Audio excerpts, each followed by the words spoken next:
জোর জবরদস্তি পরিস্থিতি করেছেন কিনা এটা সবার সন্দেহ আছে, অনেকের সন্দেহ আছে। আমি আপনাদেরকে মানে প্রতিশ্রুতি দিচ্ছি, আমি আজকেই ঢাকা বিশ্ববিদ্যালয়ের ভিসির সাথে কথা বলবো,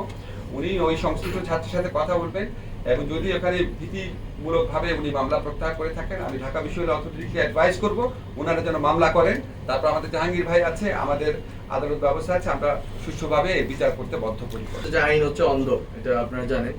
অন্ধ যেই অপরাধী হন না কেন, এটা কোনো জাত পাত ধর্ম বর্ণ দেখা হবে না, লিঙ্গ দেখা হবে না, নারী কি পুরুষ, যিনি অপরাধ করেন না কেন, যিনি মব জাস্টিস করেন না কেন, তিনি ধর্মীয় হন, নিধার্মিক হন, ধার্মিক হন, যেই হন না কেন, তাকে আমরা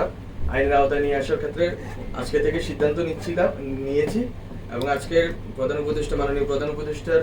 উপস্থিতিতে আমরা সিদ্ধান্ত নিয়েছি যে সামনে থেকে মব জাস্টিস পরিস্থিতি তৈরি হলে অথবা কোনো ধরনের থানা ঘেরাও থেকে শুরু করে যে কোনো ধরনের নৈরাজ্যকর পরিস্থিতি হলে এবার থেকে আমরা খুব কঠোর ভূমিকা রাখবো এবং ওখানেই গ্রেপ্তার থেকে শুরু করে ওখানেই আমরা যথাযথ আইনি ব্যবস্থা নেওয়ার ব্যাপারে সব স্টেক হোল্ডারদেরকে বলে দিয়েছি। এবং যারা এই আগে যে মবগুলো হয়েছে, যেখানে মব জাস্টিসের ঘটনা ঘটেছে, যথাযথ আইনি প্রক্রিয়ার মাধ্যমে মামলা হলে বা মামলা আমরা আমাদের জায়গা থেকেও যদি আমরা ব্যবস্থা নিতে পারি, এর ভিত্তিতে আমরা অবশ্যই সামনে থেকে এই মব জাস্টিস পরিস্থিতি থেকে শুরু করে যে কোনো জায়গায় ওখানে গিয়ে ডাকাতি, এখানে গিয়ে এরকম সম্পত্তি দখল বা এই যতগুলো ঝামেলা আছে, যতগুলো জটিলতা এই সোসাইটিতে তৈরি হয়েছে, যে অস্থিরতা এবং নৈরাজ্য,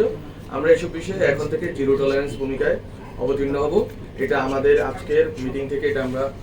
আমাদের অবস্থান ব্যক্ত করতে চাই, জনগণকে জানাতে চাই যে যেখানেই মব জাস্টিস পরিস্থিতি হবে, সে যেই হন না কেন,